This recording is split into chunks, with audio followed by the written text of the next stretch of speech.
На денешното рочиште повторно во главен фокус беа сведоштвата ноќта на трагедијата. Кој кога пристигнал на забавата и кога се претворило во пекол. Повеќето од нив како главна пречка кон спасот ја наведуваат излезната врата и тесниот простор. Сведокот Венко Јовановски раскажуваше за тоа колку било невозможно да се излезе, а говореше и за спорната задна врата, која е често тема во судницата.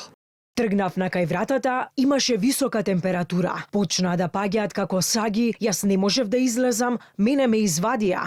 Главниот влесни беше поблиску и сите таму сакаа да излегуваат. И се заглавив во толпата и врз мене паднаа повеќе луѓе. И бев блокиран. Потоа имаше пискотници и голема температура.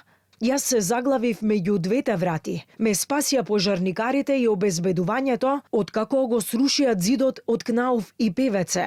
Имаше друг излез од позади. Дали излегуваше некој од позади? Знам за тој излез. Последен пат од тој излез излегов околу Нова година.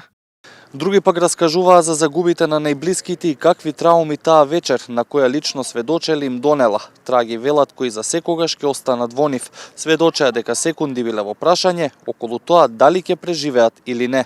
Остана една другарка, ја бараше својата сестра, не сакаше да излезе, но потоа се истуркавме до излезот каде заглавивме малку. Ако задоцневме неколку секунди, немаше да излеземе. Имаше 600 до 700 гости вечерта. Кога излеговме надвор беше хаос. Имаше многу луѓе. Додека бев на првата скала се вратив наназад. Се беше темно и почнаа да пукаат светилки. Александар Ѓорѓиев, фотографот, го гаснеше пожарот. Со чаша вода голема гаснеше пожар. ПП апарати може би имало, не сум видел, не забележав ниту хидрант. Табла за евокација не видов, а знак за излез мислам имаше над единствениот излез и влез. На крајот сведочеше инспекторка за животна средина од општина Кочани, која вршела инспекција во Пулс, но кога дискотеката била затворена. Потоа утврдила дека имало промена на правниот субјект, но никогаш не се вратила во повторен надзор, бидејќи сметала дека нема загрозување од објектите на животната средина.